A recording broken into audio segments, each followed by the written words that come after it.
Hey, I bet you think you know what's going to be in this video. You don't. Before we get started with this video, it's important that you know I do go live every Tuesday, Thursday, Friday, and I spend a lot of time in just chatting, so if you feel like there's something that I missed, or you want me to talk a little bit more about something, or you just want to make a suggestion, jump in there. Let's hang out. Link down below.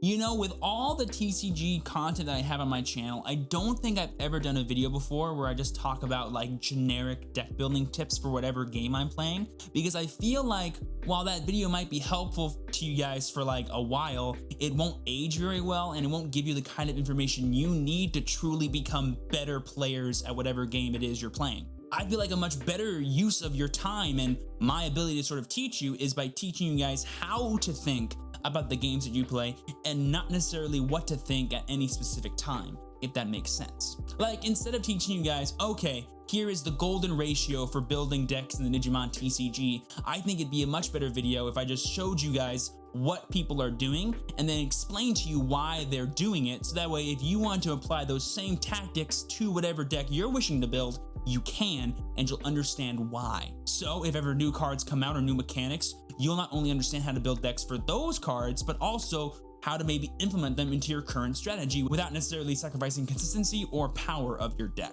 So that's what I'm gonna try and do in this video for the Digimon TCG. I'm gonna try and teach you guys how to build decks in the Digimon TCG in a way that is not only comprehensive, but also helpful in making you better TCG players in the process.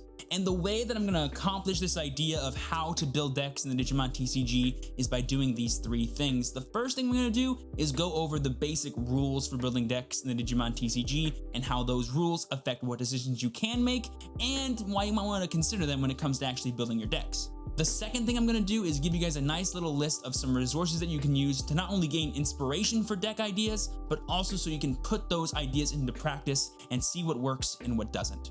And the last thing I'm gonna do is give you guys a sort of breakdown of some of the best practices when it comes to building decks in the Digimon TCG, why those practices are done, and how you can maybe apply them to any ideas you have moving forward. Hopefully, at the end of this video, after doing these three things, you will leave here understanding how you can build a competitive deck in the Digimon TCG, no matter what idea you might have for your list. And now, while I may not guarantee you'll have a full understanding of how to build every single deck that ever comes out, you will have the tools you need to sort of tackle any problem you might face when it comes to discovering an idea and building a deck for yourself. So, without further ado, let's get started and hop into the rules for building decks in the Digimon TCG. Alright, first things first, when it comes to building decks in the Digimon TCG, you should know there's two kinds of decks you can build with. There is your 50 card main deck, no more, no less, and this deck can be comprised of three different kinds of cards: Digimon cards, Tamer cards, and option cards. And the second kind of deck you can build around is the 0 to 5 Digitama/Digi-Egg deck, which, you guessed it, is comprised of Digi-Eggs or Digitama, and you can have as few as 0 or as many as 5. And besides that, the only actual rule for putting cards into your decks is that you must have 4 copies maximum of any unique numbered card. So this Agumon from the starter deck and this Agumon from the booster set can each be played at 4, even though they have the same name. You can have any combination of colors, any ratio of Tamers to options to Digimon that you want in your decks. You can even have 5 different colors of eggs if you really want to. Sorry, Black, you're gonna be left out because Black is always left out. Now, you might be hearing this and you might be going, Steven, that's crazy. How can I ever decide what cards go into my deck?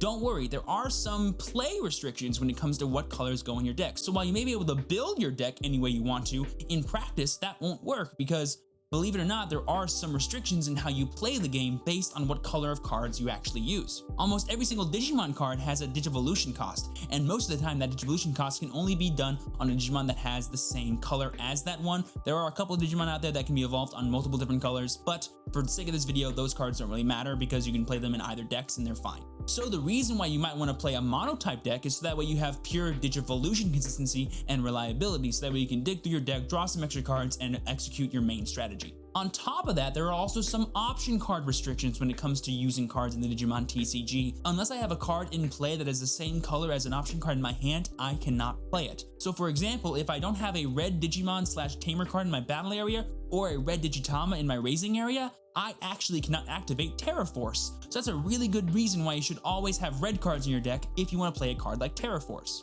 Now, the reason why I'm telling you guys all these really specific and nitty-gritty rules is because understanding these rules is the core basis for building a consistent deck. If you want your deck to work in terms of getting to a specific Digivolution, you need to make sure that you have Digimon of that same color, or at least Digimon that can evolve into that color in your deck. So while it may be true that picking cards and putting them into your deck for the Digimon TCG is actually very fluid and not that complicated, actually using those cards in practice and making your strategy consistent and work is really complicated unless you have a good understanding of not only where synergy can come from, but where basic workability can come from in the Digimon TCG. Hopefully that little breakdown helped you. If you want a more comprehensive overview of the overall rules for the Digimon TCG, I'll leave a link up here to my how to play video. I go over everything in much more detail than I'm ever going to do in this video. Now that we got the basic ideas out the way and we sort of understand our key problem when it comes to putting our ideas into an actual deck, let's talk about some resources that we can use to find those ideas and put them into practice, and then eventually figure out what works and what doesn't.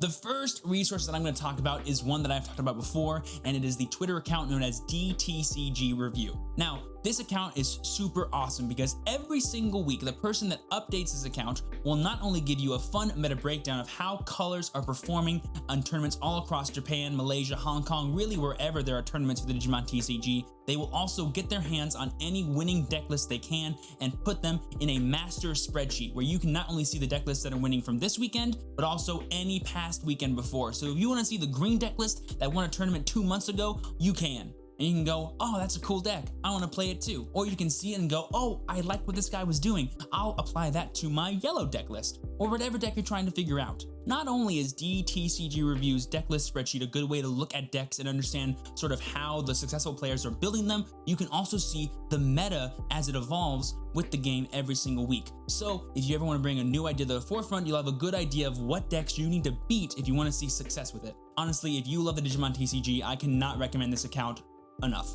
Links to it down below. Definitely check it out. The next resource I'm going to recommend to you guys is the main database/deck builder that I use to build all of my decks, and it's called DigimonCard.dev. DigimonCard.dev is not only a super awesome active database for every single card in the Digimon TCG pretty much as it gets revealed and comes out, you can also use it to build your decks and test out your opening hands and figure out if your ratios are consistent enough or if they need to be tweaked a little bit more. After all is said and done and you're happy with your deck list, you can actually export it to any of the 3 major testing platforms we have online for the Digimon TCG. And those platforms are Untitled.in, Octagon, and of course my favorite, Tabletop Simulator.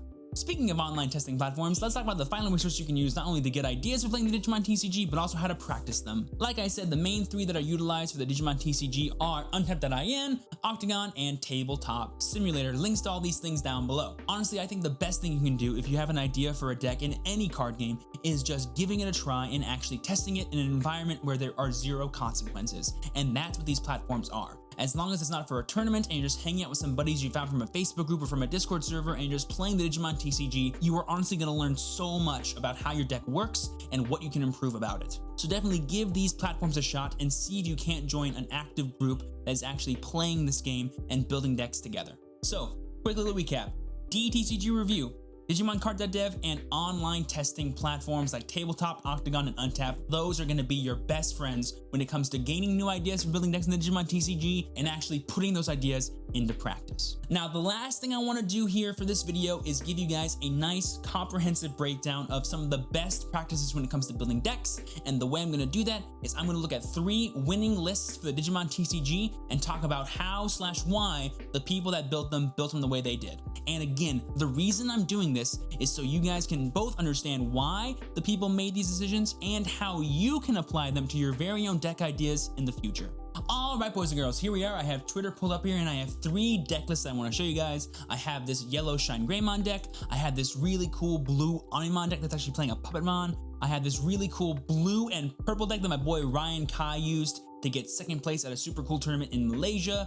This is actually a really cool hybrid deck that I cannot wait to showcase to you guys and sort of talk a bit about. But if you're wondering where I got all these deck lists, I got them from DTCG Review. You guessed it. And honestly, it's a super cool resource. You guys definitely should take advantage of it if you want to see what decks are winning and if you just want to get a cool idea for other decks that you can give a try for yourselves in the future. All right, first things first, we have the mono yellow deck. This is the cookie cutter sort of Shine Greymon list you guys see. A bunch of tamer cards, not so many rookies that you might want to see from any other decks, very few option cards, and of course, Shine Greymon.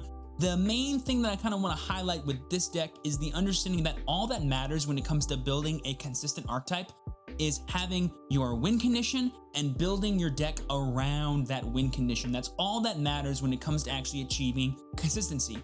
little perks like drawing cards or gaining new cards on board or plussing, all that stuff is just icing on the cake. It's not necessary when it comes to actually building a consistent strategy. All that matters is having a win condition and achieving that win condition with the other cards in your deck. In this deck, the main win condition is of course Shine Greymon, and the way you enable Shine Greymon to be strong is by having Tamer cards in your deck. So you max out pretty much on all your Tamer cards, and you have your Shine Greymons. That is all the real synergy you need in order to achieve your win condition. Now with that being said, there are cards that can also add to your strategy by a direct way like Rise Greymon by accelerating Tamers into play, but there's also cards that add to your strategy in an indirect way like Angewomon or the other recovery cards in yellow, because the main idea of yellow is to kind of be a slow roll deck, play your Tamers out every single turn and try and build this really cool snowbally effect type board. So the longer you can make the game, the more often this is going to happen. So having cards that can give you recovery is a really good way to do that. And on top of that, you have just some core staples in the deck like blockers and really powerful inheritable skills that can give you plus memory. So you can add to your overall ability to protect yourself / just extend your plays a bit further, which is super cool.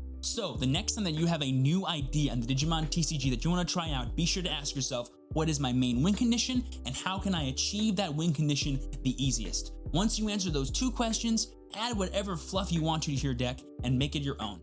Now, the next thing I kind of want to highlight when it comes to this Blue Onimon deck here isn't necessarily the overall strategy of the deck and how it's built. It's kind of the same as Shine Greymon, just in a different way. Your main win condition is Onimon, and the way for you to achieve it is to get to him as fast as possible. So you play the cheapest evolution cards you can, and you play some memory gainers like Leomon here, Vulcan's Hammer, and even Goemon to try and get some more memory so that way you can actually extend your evolutions and get to Onimon even faster. The thing that I really want to highlight about this deck is this really sick Puppetmon tech card that this guy was playing. I think while it's a very simple inclusion, I think it's a really good example of how you can apply a tech card into the Digimon TCG. I think the reason this Puppetmon was being played was for two reasons. Number one, to help improve the mirror matchup, because if your opponent ever swings at you with an Onimon and you play down your Puppetmon to rest something else and then leave that Onimon rested, you now get a free turn without dealing with that Onimon, which is super nice and can swing the tempo back in your favor. Or you're trying to deal with your opponent that's pretty much getting ready to go in for a game, and you're afraid of like those last one or two attacks they might have that can actually kill you. So you drop the Puppetmon, you rest pretty much as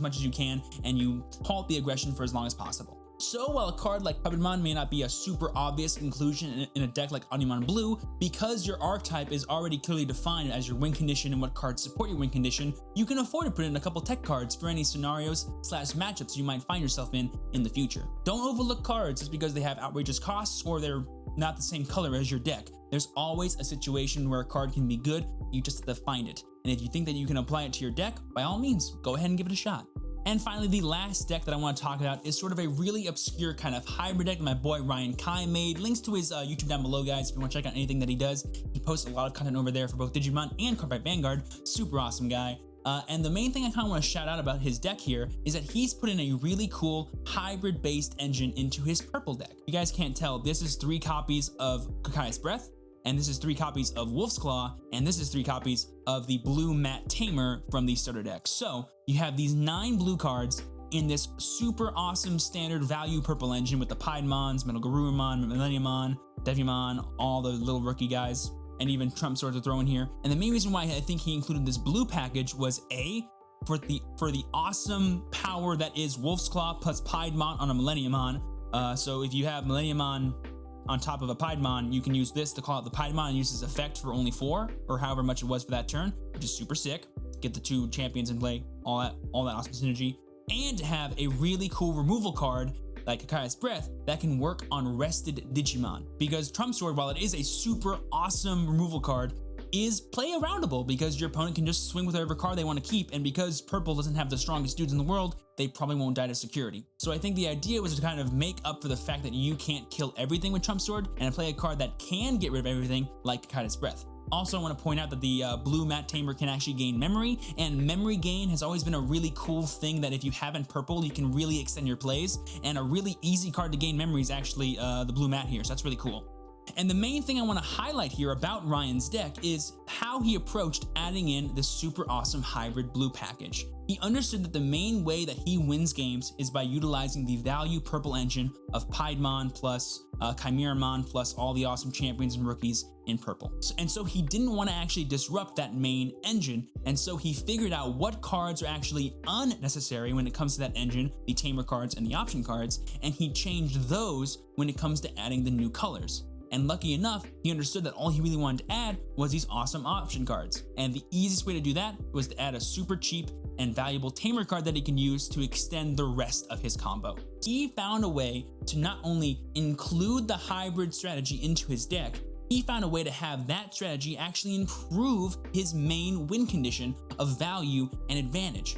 Honestly, insane. Now, I do want to stress that there are plenty of ways to make a hybrid deck, the most popular one being some kind of split, where I have these cards, and depending on which ones I draw, I can create a certain amount of plays. A really famous one is like going 50-50. You can have your super low-end cards, your 2s, your 3s, your 4s, be one color like blue, for example, to gain a lot of advantage and draw cards. And then you can have your high-end be something like yellow, where your level 5s and your 6s are really powerful on play / Evo level 6s for yellow, and you can have your option cards be yellow and play yellow tamer cards, and that way you can sort of split your two strategies and have the best of both worlds. By the way, I want to stress right now that I'm not saying this is the best way to play purple right now. I'm just saying that if you wanted to have a hybrid strategy, considering having your hybrid strategy improve your overall strategy versus just having two different strategies is a good way that maybe people aren't thinking. And boom, there you guys go. Those are some of the best practices when it comes to building decks in the Digimon TCG. Hopefully that sheds some light on some of the ways people think when it comes to actually achieving their main win conditions. If you have an idea that you're working on right now that you're struggling with, be sure to leave them down in the comments below, or better yet, hop into my Twitch channel. I spend a lot of time in just chatting, and I love just talking about this kind of game with you guys and helping you improve how you play it and what you think about it. So be sure to stop by and hang out over there. Links down below as always. And with that being said, hopefully y'all have a wonderful rest of your day. As always, I've been your true champion, Steven. Please be sure to work hard, rest easy, and live well, and I will see you all next time. Peace.